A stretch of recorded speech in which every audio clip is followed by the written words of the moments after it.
యాక్చువల్‌గా అంటే ఇప్పుడు రెగ్యులర్‌గా కొంతమంది ప్రొడ్యూసర్స్ సరిగ్గా చేయట్లేదని ఒక ఆర్గనైజేషన్ సెపరేట్ పెట్టుకొని కూడా సినిమాలు చేస్తూ అంటే అనవసరంగా బడ్జెట్స్ పెంచుకుంటూ సినిమాని మళ్ళీ టికెట్ రేట్ పెంచి అంటే సినిమాకి రావాలనుకున్న ఆడియన్స్‌ని దూరం చేస్తున్నారనే ఒక ఇది కూడా ఉంది సార్. దానివల్లే ఇప్పుడు రీసెంట్‌గా ఒక అతన్ని అరెస్ట్ చేయడం పైరసీ మీద ఇదంతా చేసి అంటే అతన్ని కూడా హీరో చేసేంత థాట్ ప్రాసెస్‌కి ఆడియన్స్‌ని, జనాలని తీసుకెళ్లారు సార్. అంటే ఒక ఇండస్ట్రీ మీద లక్షలాది మంది బతుకుతున్నప్పుడు, ఇలా ఒక సిస్టమ్ అనేది ఏర్పాటు చేసుకోకుండా, ఎవరికి నచ్చినట్టుగా వాళ్ళు బిహేవ్ చేయడం అనేది ఈ మధ్య ఎక్కువైంది sir.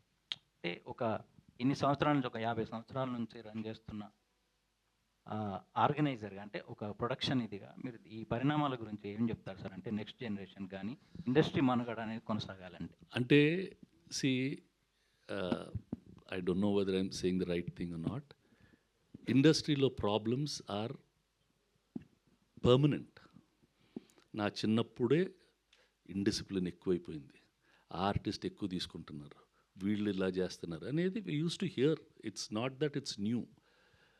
The people who are relatively disciplined, people who are creatively better will stay longer in the industry. People who are indisciplined, inefficient, and who are not creative enough will not stay long in the industry. As simple as that. That's all. అది కాన్స్టెంట్గా ఎప్పుడు చెప్తూనే ఉంటాం. ఇప్పుడు కొంచెం ఇప్పుడు ఎక్కువ media report చేస్తూ ఉంటుంది, అప్పుడు కొంచెం తక్కువ మీడియా రిపోర్ట్ చేసేది.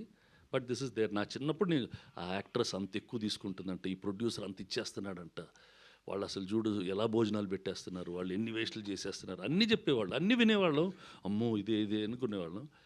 You do it in your style, you continuously do something. ఇప్పుడు ఏవిఎం ఉంది, they made films for 60-70 years. We are there, we are making for 65 years. Arvind Garu is there, we are making for 40-50 years. There are some of us who are doing in a very disciplined way will last for a longer time. People with indiscipline will come and they'll go. But అది చేయకూడదని చెప్పడానికి మీరెవరు? అతనికి ఇష్టం, అతనికి కావాల్సినట్టు అతను చేసుకుంటాడు. That's all. You have to live with it. మనం అందరు రూల్స్ పెట్టి చేయటాలు అనేది జరగవు.